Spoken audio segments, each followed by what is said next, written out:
Good news po sa lahat ng digital creators dito kay Lolo Mets. Bago na naman siyang update na sa payment. Mas madali nang kumita ngayon. Bago ko'y paliwanag yan, maraming salamat uli sa mga yumakap sa aking bahay.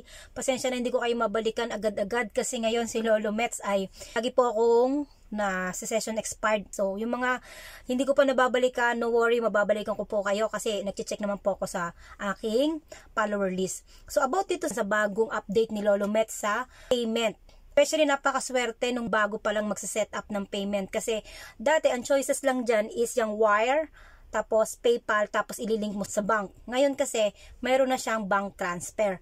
So anong pagkakaiba? Kasi ngayon ang pipiliin natin yung bank transfer sa taas kasi hindi mo na kailangan pang mag-intay ng 125 lang USD is masasahod mo na. So 'di ba ang dami nating mga on hold ng mga barya.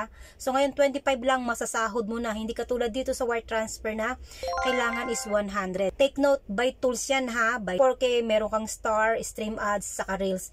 Pagkasama-samahin mo siya is overall is 25, hindi. By tool siya na makabuo ka ng 25 USD lang sa sahod na kayo. So, yung sa mga katulad ko na mga nakapag-set up na before, pwede po tayo mag-update din dyan. Click nyo yung payout, tapos nyo sa may taas, sa may parang flowers.